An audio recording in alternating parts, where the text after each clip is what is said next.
Hey guys, Deathscyp here from Y.C.G, your casual gamer. Welcome to Season 2 finale of Deathscyp Factory. And this episode I'm going to show you guys how to fix a point with the camera from the player character. So when I reach the end, I wanted my character to be forced to look at the door, like looking behind, and you're done.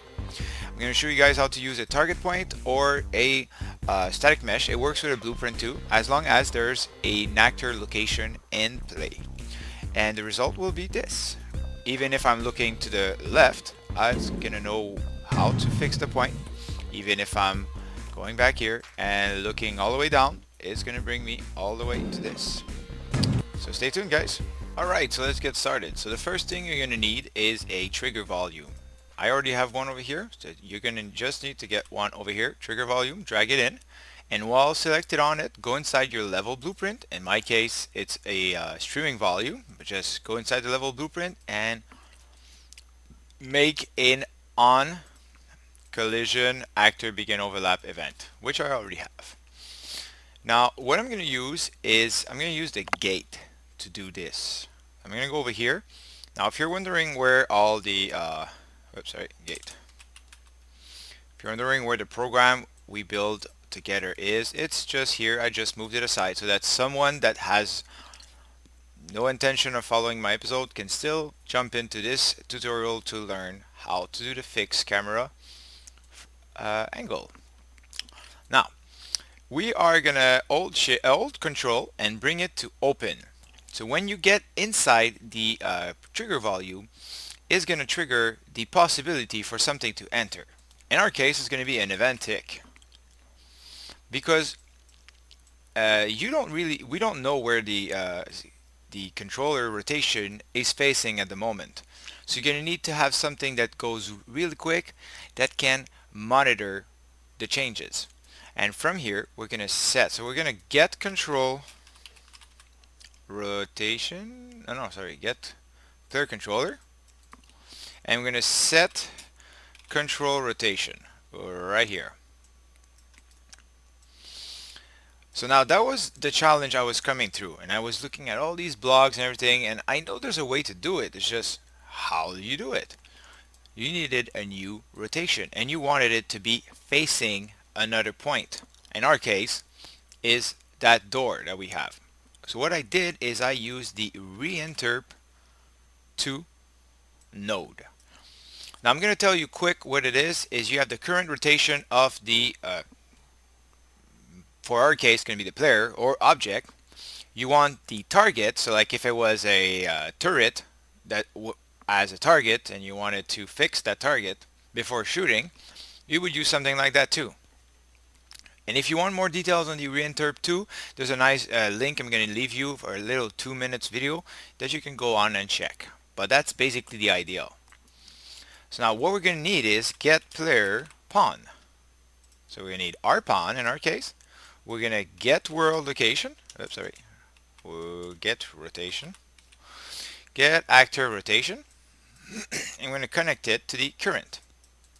Now, for the target, I didn't want to get the targeted rotation. I wanted my character to face that target. So I needed a location, which is a vector and not a rotation.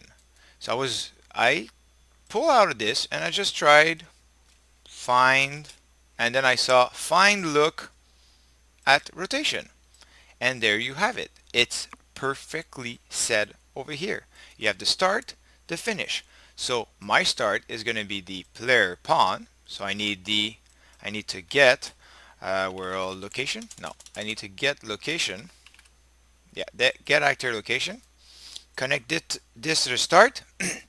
Then I just need the finishing point, which is going to be, in our case, the door, or any static mesh you have for yourself. It could be the target point, like I said. So if you have a target point and you just drag it in, it could be that. So I'm going to show you guys for both. So let's say it's a target, and you're doing a targeting system like, I don't know, like Dark Souls, where you're focusing on an enemy. This is good for that too. In our case, it's going to be that door over here. So we're just going to create a reference right over here. So now, we're going to need to get actor location, Actor location. I don't know how to write today, like always. And for me, it's going to be the other one. So I just broke the link over here with control click and then to the target. And that's it. When you know how to do it, this is what it is.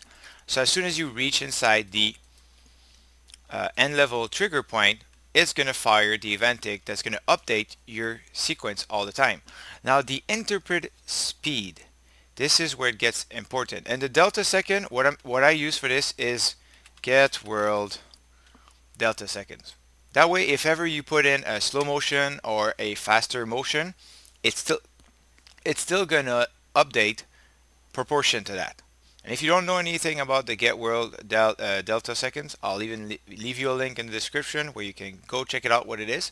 But that's basically what it is. Now for the speed, the higher the number, the faster it's going to turn to that target, and the faster it's going to be updating.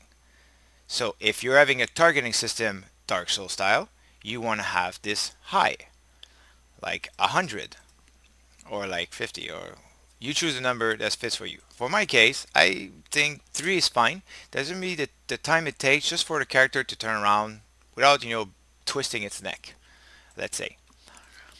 And you are done. Now the only thing missing is that right now I still have mobility of my character.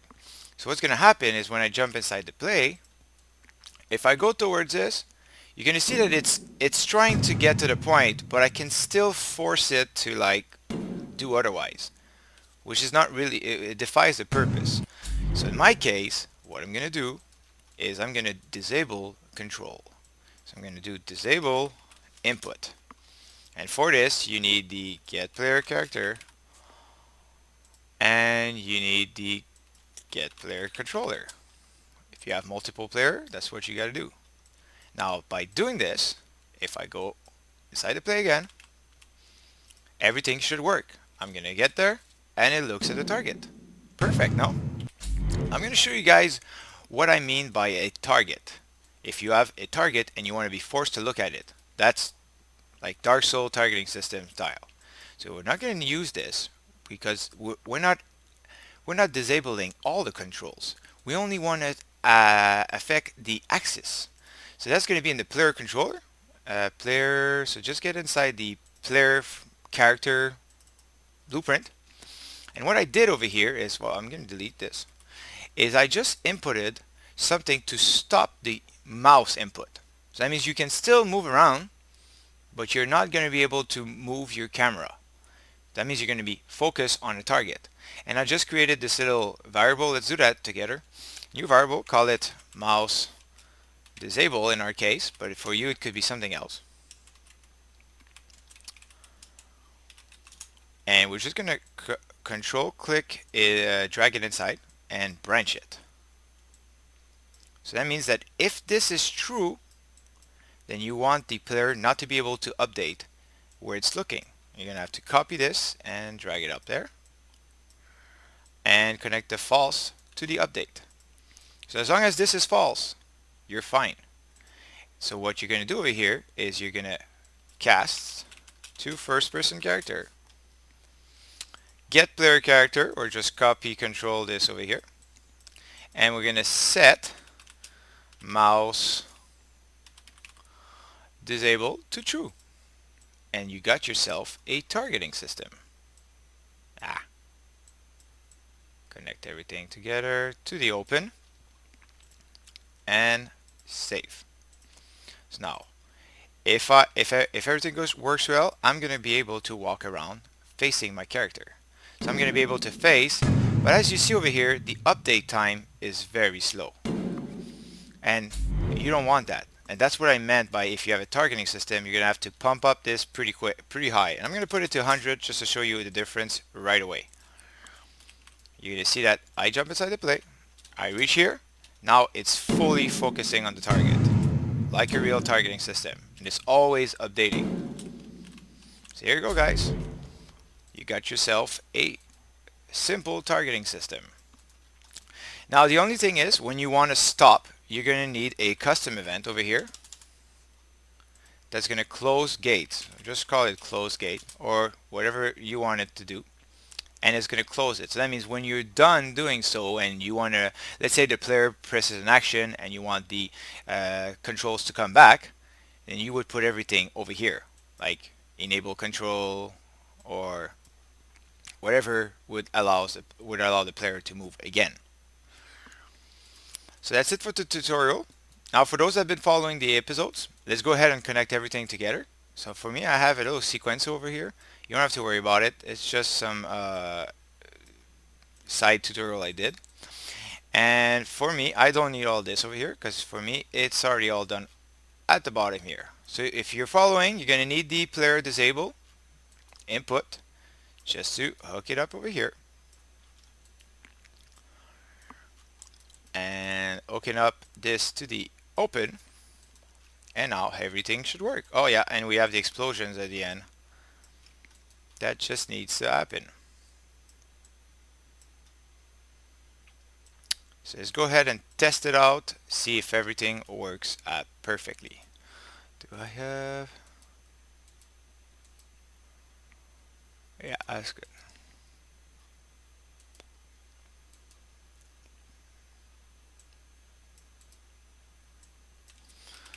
For me it was 3 seconds. So 3 seconds over here. And then in my case I'm going to close the gate over here. That way it's going to stop updating and I'm going to be okay to move around with ease. I put this back, I got to put this back to 3, and let's do this. So now that's for those of you that are following the episode. So I'm going to start over here in the middle. We're going to activate the end level switch. Self-destruct sequence initiated. And we go. Ouch. I died 2 times.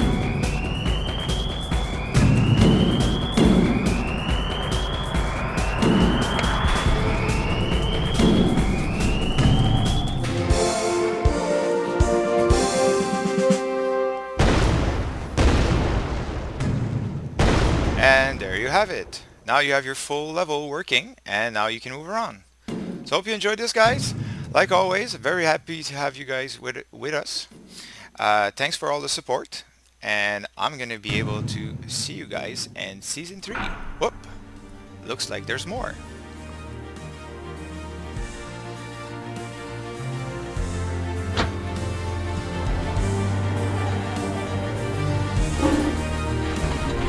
Destiny await. Season 3 coming soon.